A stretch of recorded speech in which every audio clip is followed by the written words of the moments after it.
Hi, welcome to my channel. I'm Steve Down and this is my guitar, another one of my guitars that is. This week we start a new series on Hottentot by John Scofield. Thanks to all of you who followed along in the last series on Midnight Blue by Kenny Burrell. Thanks to all of you who subscribed, commented, liked, and special thanks to the patrons as well.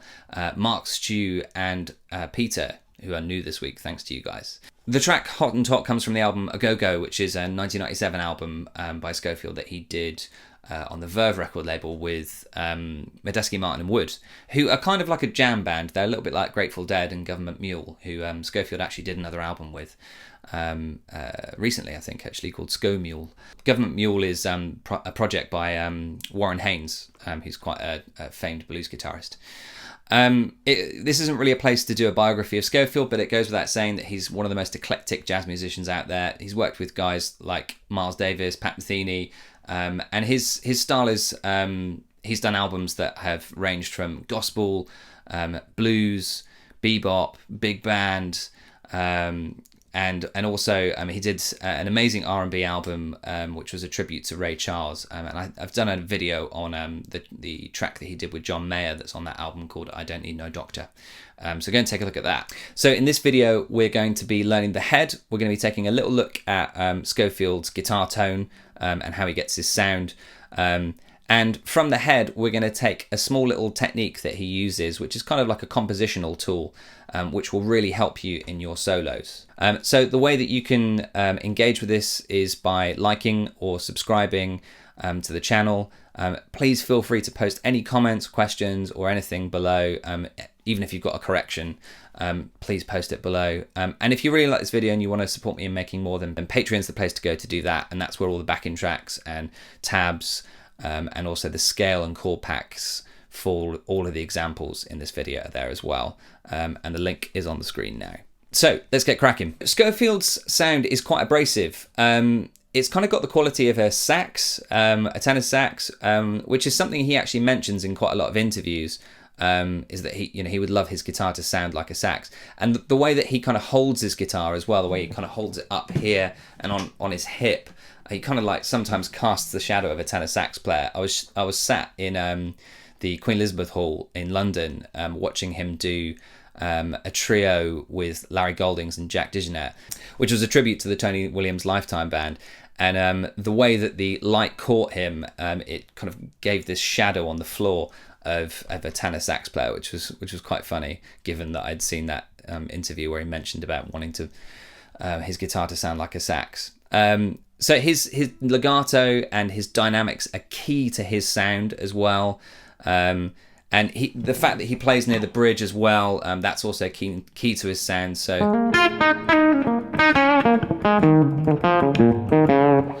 be careful you don't do what I just did, which is tap the pickup. I know that there's some guitarists, I think Jonathan Kreisberg does it, where he puts a bit of tape over the top of the pickup, a bit of masking tape, to stop it from clicking if he happens to hit the pickup itself. So he normally uses a 335 type guitar. So I've got my Gibson 335, my custom shop.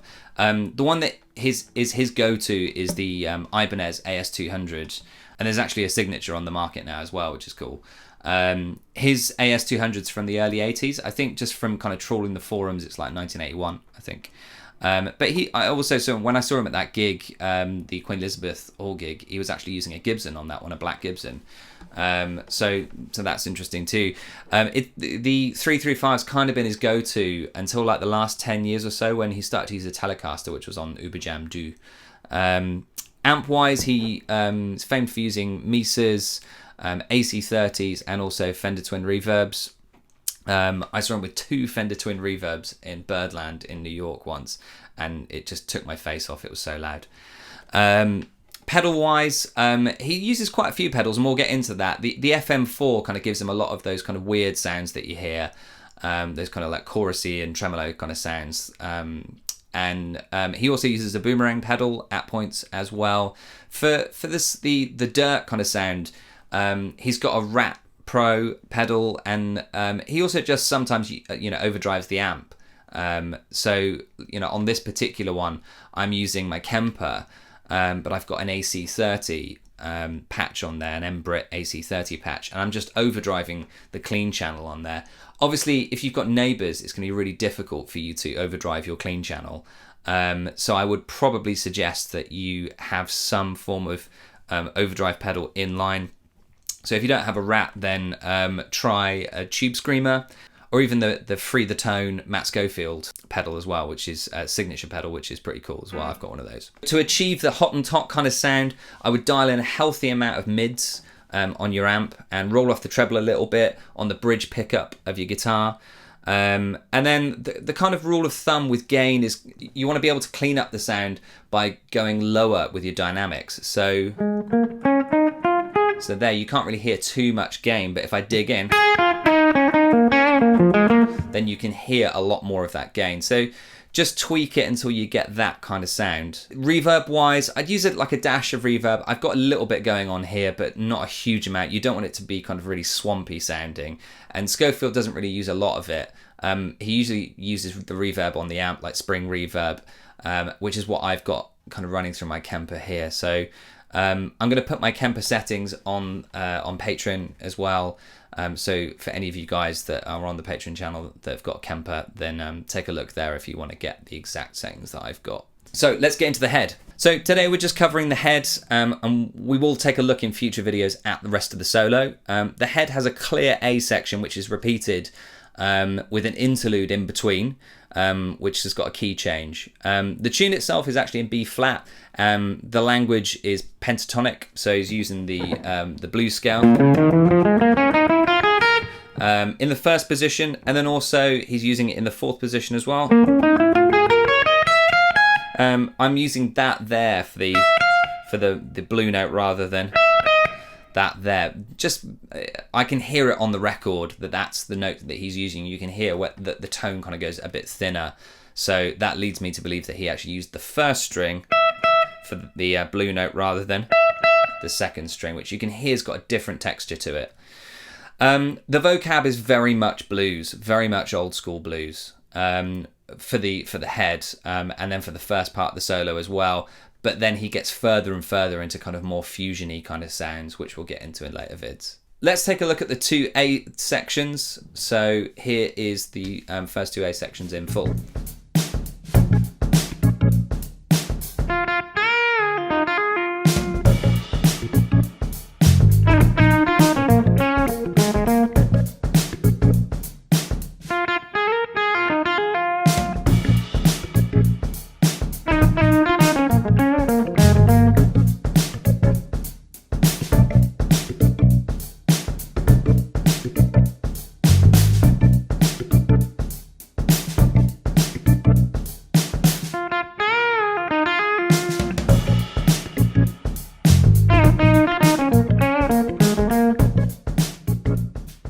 So this tune opens up with a sharp 9 chord, so a B flat 7 sharp 9.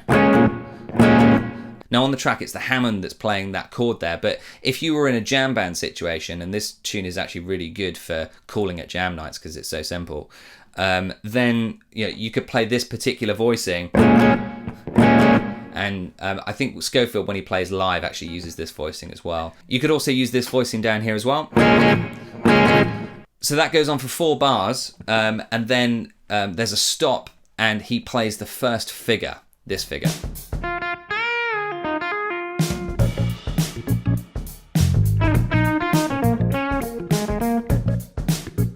So the dynamics are really key here. So the first 2 notes, the 2 Fs, are really quiet. And then when he goes into the bend, that's where he puts the accent and goes loud there. And this is something that Scofield does quite a lot. Usually he'll play a couple of notes before the note that he really wants you to hear. So you'll hear him play stuff like this kind of thing.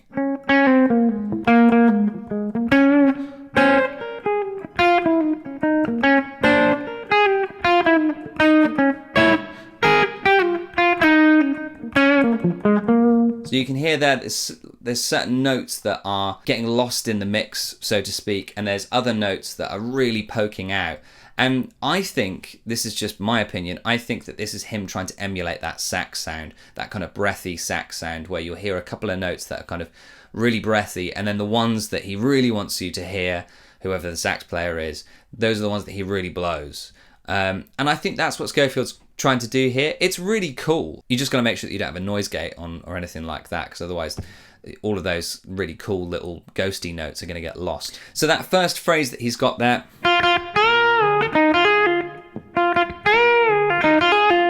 so yeah, lots and lots of legato. As he comes off of that bend, he actually doesn't pick again. He does a pull off onto the F. So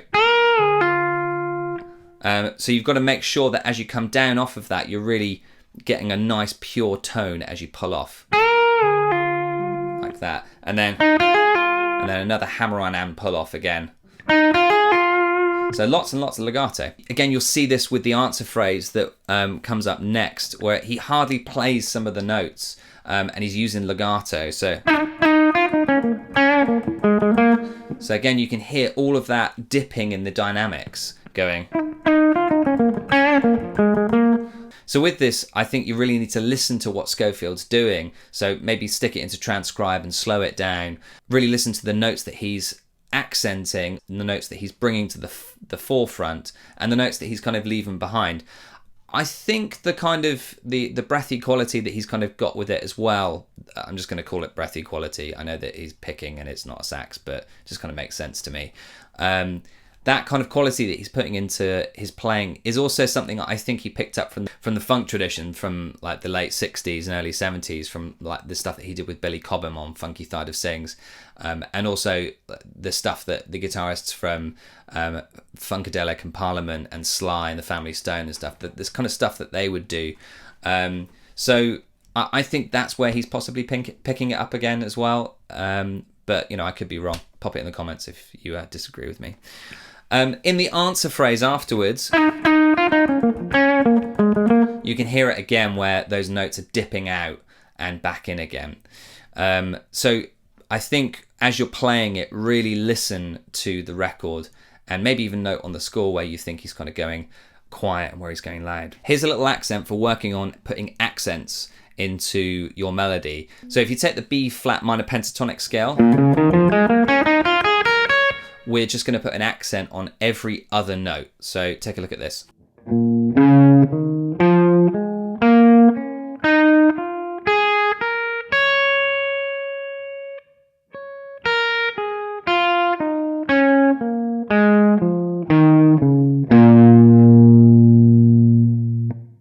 Obviously, you can do this with any scale. You could do it with the blues scale, but just try it in the melody for your solo. Just try putting accents on certain lines. If you've got a particular linear line, if you want to create a bit of interest, try putting accents on every other note or every three notes. I think it just adds something to it, and we can see that in Scofield's solo where he places the accents.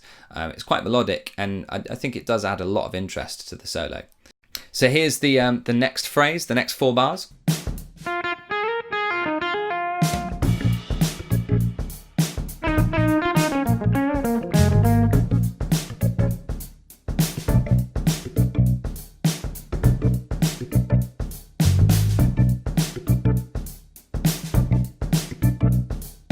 So this is, again, in terms of the actual line, it's the same line. So that's the kind of pure line. But what he's doing on this one, he's sliding between the A flat and the B flat. Whereas in the last one, he did that bend between the A flat and the B flat. Now he's sliding chromatically like that. And he's actually doing it kind of, you can hear all of those notes in between. It's actually quite hard to execute that. And then the same thing from the last time as well. So the melody hasn't changed, but the way he's delivering it has changed. And in the answer phrase, he makes more of that flat third there, makes more of the D flat by kind of bending it and doing a blues curl. And then we move into the interlude, and in the interlude they move up to B7 sharp 9. Now this is a kind of normal jam bandy thing that, you know, if you want to create some interest, then just move it up a semitone or up a minor third. And here they decided to move up a semitone. It's just the Hammond organ again, so no guitar for you. But if you were playing this with another guitarist in a jam situation, then you could just use this voicing here. And then we've got another A, so another A section. And this is kind of like half an A. The way I kind of see the structure of this, it's kind of like you've got two A sections, but the first one is a full length A section. And then you've got that interlude, and then you've got half an A section afterwards. You could see it as A, B, A, possibly. And then this next bit is a C section after that, and then ends with an A section. I just think it's a long A section followed by an interlude and then a short A section.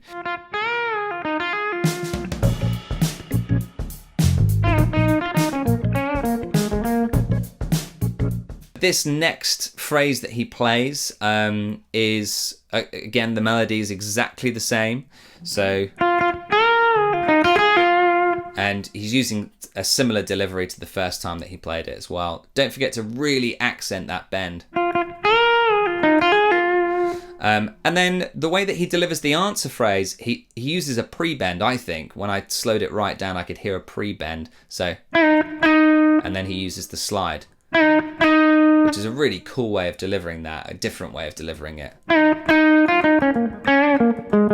So again, he's got all of those dips in the dynamics again for the answer phrase as he runs down the pentatonic. So as we can see in Scofield's delivery of the A sections, as we've seen so far, he delivers that melody line. So that's the pure melody. We never actually hear that. The way that he delivers it is different every single time. So here's a little exercise to show you how you can deliver a phrase differently every single time. So your original phrase is this. And what we're going to do is we're going to use some pre-bends to make some interest. So here's the first two examples of using those pre-bends.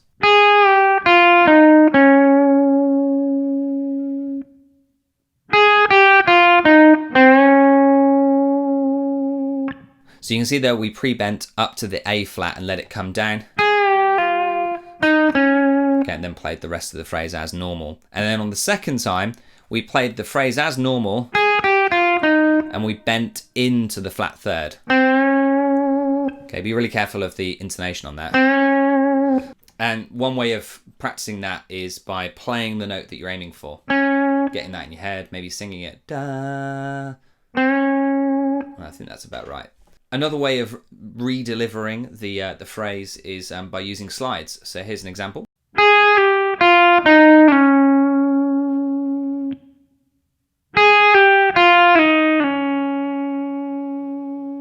So in this example, we slid down from the A flat to the G, and then from the E flat to the D flat.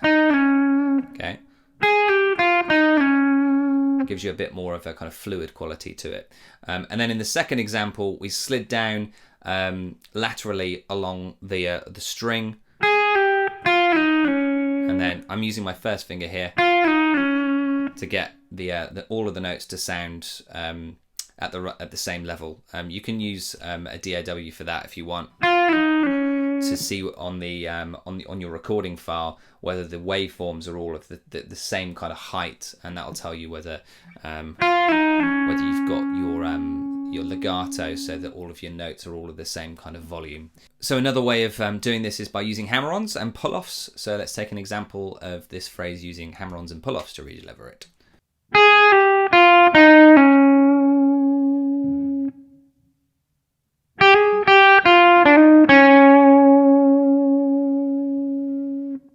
So in the first example, I'm going from that A flat to the G, doing a pull off, and then a pull off from the E flat to the D flat. Okay, and then in the second example, I actually did a hammer on from below to get to the A flat, and then went down the phrase, and then did another one from D going up to the E flat. Scofield does this quite a bit, sometimes with slides, like that. It's kind of a bebop-y kind of thing to do. So then we move on to the B section.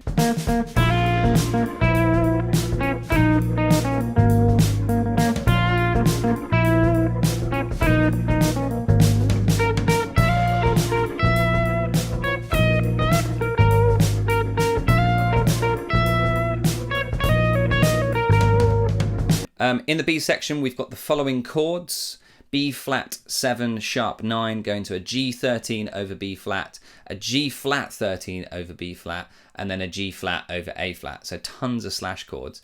So these are some of the voicings that you might get on guitar. So the B flat 7 sharp 9, and we've got the F in the top. This basically is voiced like a B flat minor 7.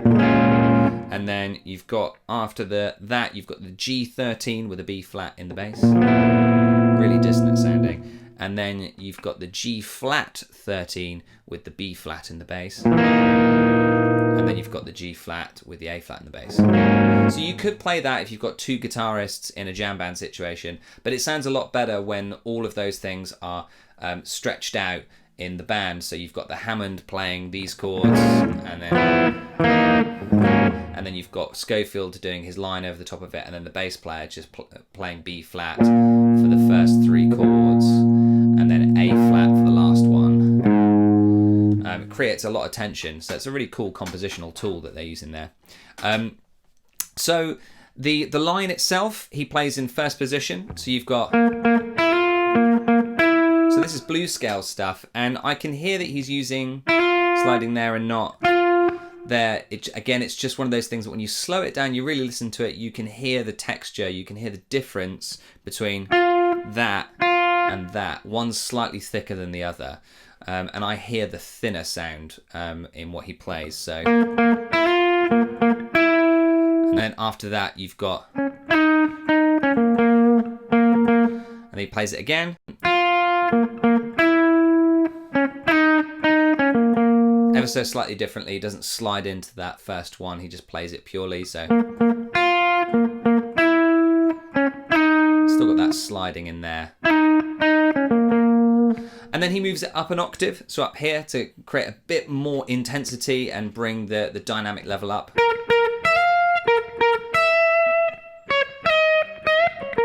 And I think that's really cool, that little bend that he puts in there. It sounds really bluesy, almost kind of like B.B. King-ish. And then again, and then re-delivers that phrase again. And then we're back to the A section again after that, where the band drops out and answers the same.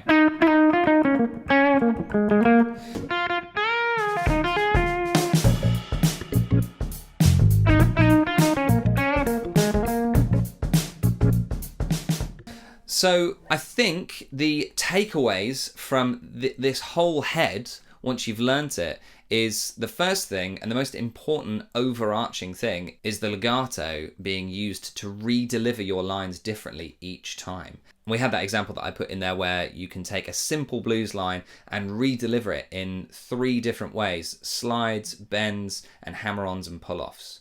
So try that. Learn your first position and fourth position blues scales, or the E minor and A minor positions, if you're using the caged ruling. That's a biggie because you're going to need that for your minor pentatonic and also for your blues scale if you want to be able to crack this tune. The third thing is the tone. So try different positions for your picking on the body of the guitar to achieve different sounds. So if you're up here, even with the bridge pickup on, it's slightly warmer. Guthrie Govan actually uses this, I think it's called, he calls it clarinetting, I think, where he plays over the top of the fretboard. And it kind of does sound a little bit kind of clarinetty. It's got that kind of like woody kind of hollow tone. And then for Scofield, obviously we're back here by the bridge. But try not to hit that pickup. Like I said, Jonathan Kreisberg uses a bit of tape across the top to kind of deaden the sound in case you do happen to hit the pickup with your pick. So the last one is apply dirt conservatively. I think that would be the correct way of saying that. So don't apply too much dirt, basically. It's really easy to listen to Scofield Sound and think, oh, it sounds really aggressive, I'm just going to stick tons of dirt on it. But try not to do that. Try and add a tiny bit and just go up in increments until you, like I said, you get that cleaned up sound when you're playing it lightly. And then a more aggressive, dirtier sound when you play it more aggressively. So try all of those things for your playing this week. Next week we're going to be getting firmly into the solo. Again, please support me by liking and subscribing to the channel, and also post any comments you've got, even if it's something where you want to say, actually, you got that wrong. This is what happened in this solo, or this is what this person did, or whatever anecdote I'm telling. If you want to correct me, feel free in the comments. And then if you really like what I'm doing on this channel and you want to support me in making more, then Patreon's the place to go for that. Here is somewhere along here, the link. And on there you can get your backing tracks and tabs, and also the series pack on there as well, which will have all of the examples that I put in this video. So happy practicing. I hope you get on well, and I'll see you next week for the next part of the series. See ya.